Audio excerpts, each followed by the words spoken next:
What kind of tea are we drinking today? So the tea that I have is calendula. What? Yeah, I'm a tea aficionado. Tea connoisseur. Okay. Exactly. Say it again. Calendula. So it's technically it's not a tea, it's a Tajin. I think that's what it's called, which is when it's a leaf that is not a black leaf. Black leaves are teas, the others are not. Okay. I don't know what you're talking about.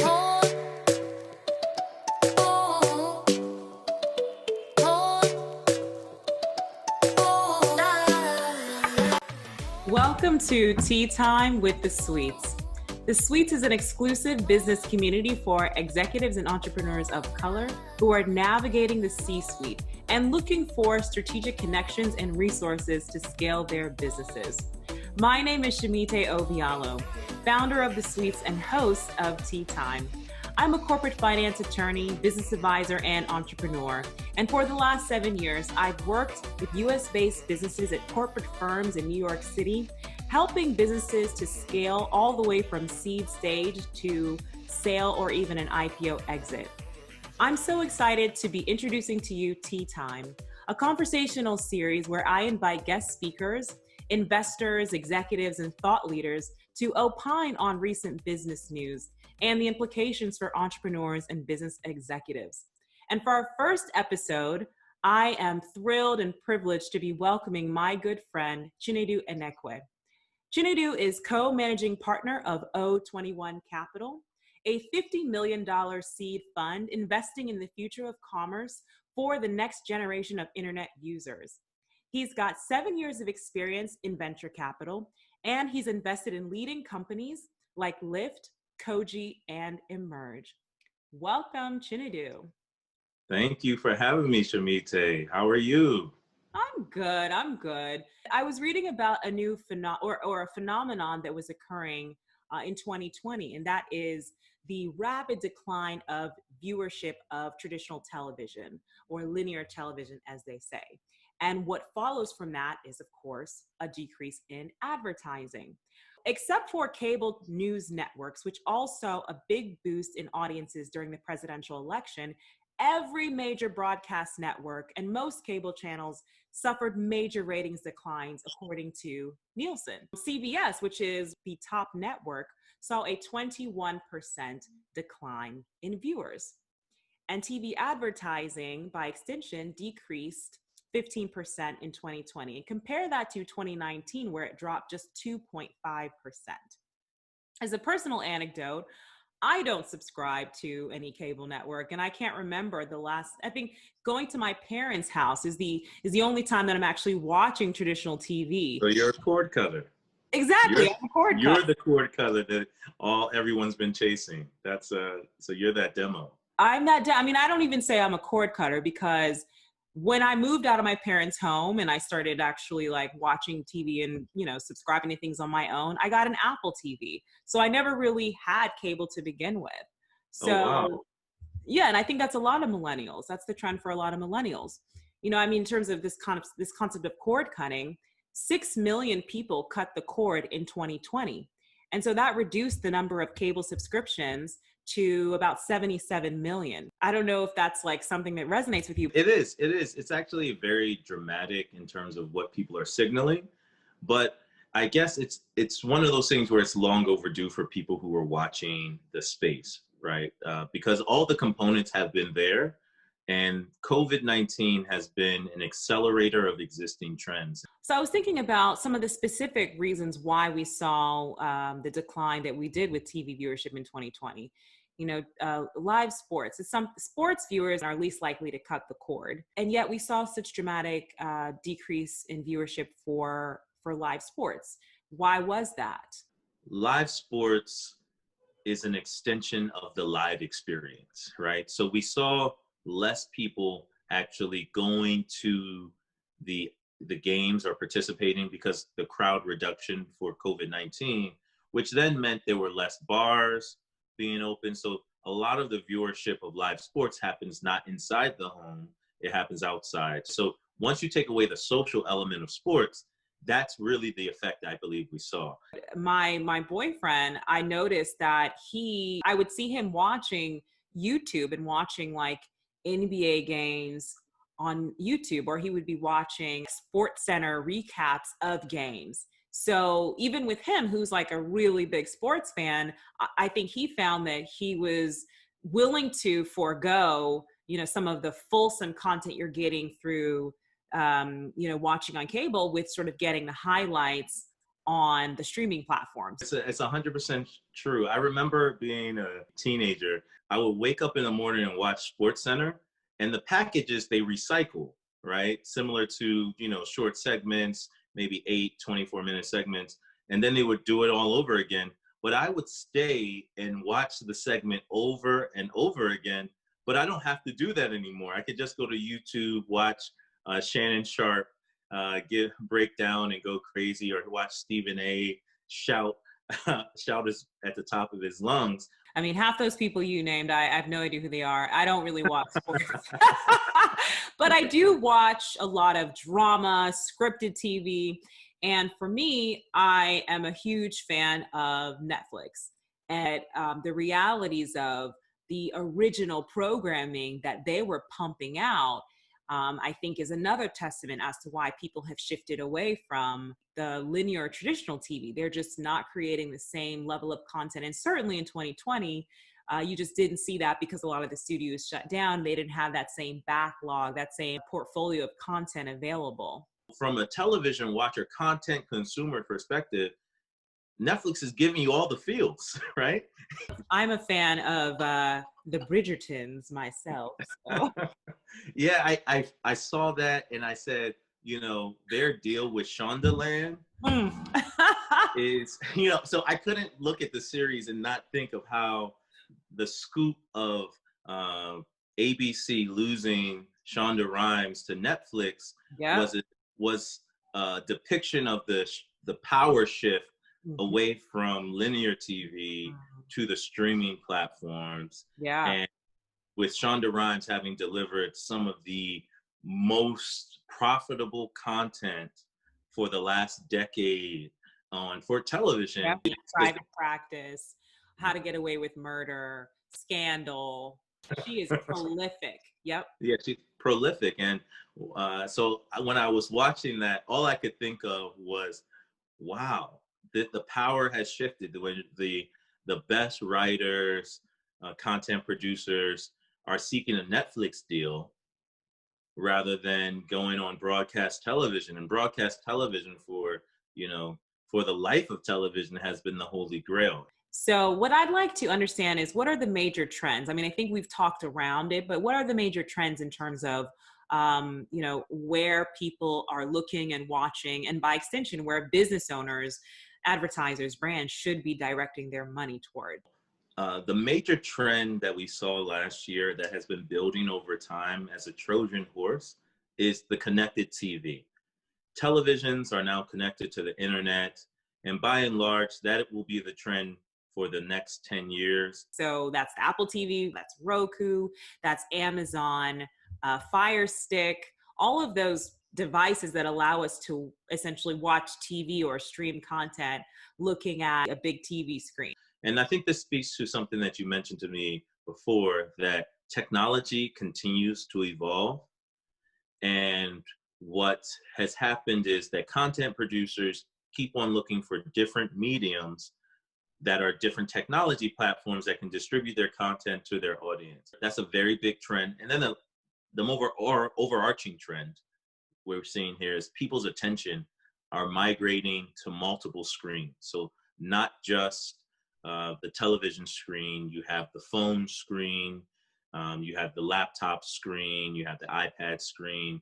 And, whereas we saw last year a company called Quibi trying to take advantage of the phone screen, which was a billion-dollar effort in terms of content and a product. Well, what really won out the day, that's on everyone's lips, is TikTok.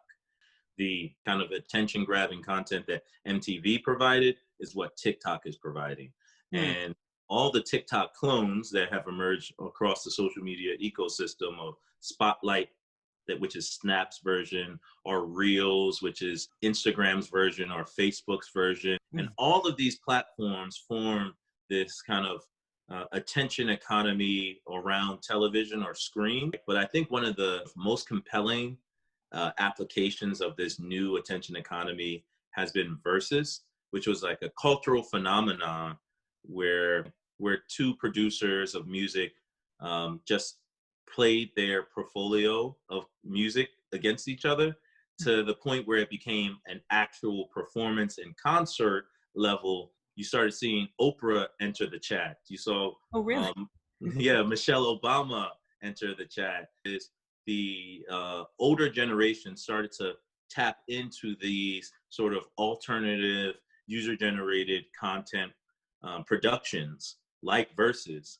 And what we're going to see is an increasing amount of these sort of productions that happen through these new apps. Triller is a TikTok version, a US TikTok version, and they did a boxing match. Okay. So Triller is TikTok, but it's based in the US instead of China? It's a US clone of TikTok. Right? I can't keep up with all these. As a business owner, I'm trying to figure out my multi-channel marketing strategy, and it's so fragmented. The way I consider all these social media platforms, and I think most business owners should consider it similarly, is that you can say, let me try to use all of these platforms which have a vast audience, and let me try to micro-target communities based on the different influencers that cut across, that their influence cuts across America, maybe cuts across countries. And that's what the new media platforms offer. And then also the connected TV offerings provide a direct segmented marketing opportunity. You know, I was reading a statistic, and it was saying that by 2021, this year, 61 million households will have a smart TV, a connected TV. And just like you were saying, the level of targeting that can be done, because people are logging in with their Facebook accounts or perhaps a Google account. And so you have that cross-device knowledge that these platforms have and absorb that can help with the targeted advertising that's being done. When you think in comparison to traditional TV, where advertisers have to buy slots with a specific TV show and hope that their audience is watching that show. Just the ability to say, I will list a channel on Samsung TV and I will be instantly global and have the ability to sell ads against a global audience, just like you could with YouTube, but I can do it in other environments that are not YouTube. That's the world that we're getting to. I know that a lot of people who are subscribers to the walled gardens, they are getting subscription fatigue because there's only but so many platforms you can subscribe to, paying like $15 a month. And then by the time you've added it up, you're looking at $50, $60, $70 a month. And that's just rivaling the cost of traditional cable networks. So I do think there are people who have an appetite for a low cost alternative where they're paying a little bit of something, or they're not paying, but they are in fact getting some small ads, and they're willing to sit through the ads in exchange for that really low cost content delivery. Sometimes the ads are more interesting than the content. My grandma was on, I was at my parents' home for the holidays, and my grandma was watching YouTube. She stumbled upon an advertisement. So but it like the advertisement came and went, and then I guess the main content. So she comes upstairs and she's asking me, I can't find this figure eight, she has a Nigerian accent. And I'm like, what is this figure eight? So we Google it, and it's like this whole exercise where you're like doing the figure eight with your hips, and it's supposed to help you with joint flexibility. So we ended up pulling up the actual like full video for figure eight. But yeah, so that's no, but that's, that I bring that up because what's very interesting, and you're going to see this concept kind of emerge where if you've seen it, some people are doing whole advertisements like 3-minute segments that they're paying for on YouTube or on connected TV, where they take the whole ad segment, which is maybe 3 or 4 minutes, and they place a whole entire video, and that's their ad campaign. They'll partner with an artist, like a musician, and that hot musician, they'll pay for their ad. Honda did this with the whole Chloe and Hale, I don't know how to say it. Chloe and Halle. Chloe and Halle. Those girls have grown up too fast. Exactly. But they paid for their music video to be promoted as an ad for Honda. So if you want to capture people's attention, you can partner with influencers, musicians in this case, do a whole, sponsor their video to be promoted. So it's a win-win where they have new content. You know their audience is similar to the audience you want. They now watch to the end of the video and they see your content either in the video or throughout at the end. Now you have, actually have a campaign that makes sense, that will be viewed. Gets conversions. Yes. Yep. Exactly. Yep. Well, listen, I want to wrap up with some take homes. This has been a great conversation, Chinedu. There's a book that I, from time to time, pick up. It's called Master Switch by Tim Wu. And he's a copyright law professor at Columbia. And what he does in that book, he really talks about the evolution of industry and the cycle that we go through when it comes to invention and disruption of a native industry, and that leading to consolidation and monopoly. But there's this cycle that we go through, from telegraph to the telephone to radio to television. And, now we're in the digital age, and very obviously TV is disrupted, but it's not dying. It's evolved into a new form. I think that we talk about maybe it's time to ditch the dish and switch over to this connected TV world, because you are able to get much of the same content for less. And so that is the trend, that is the wave. And for business owners, what would you say that our take home is? As a business owner in 2021, you have to leverage all the tools available to you, but you have to be, sort of platform agnostic in a way. Yeah, platform agnostic, customer centric, go to where your customers are. And now there's an increasing amount of tools to target those customers on the screens that they prefer the most. This has been Tea Time with the Sweets. My name is Shimite Obialo. I've been joined by the illustrious Chinedu Enekwe, and we will see you next time.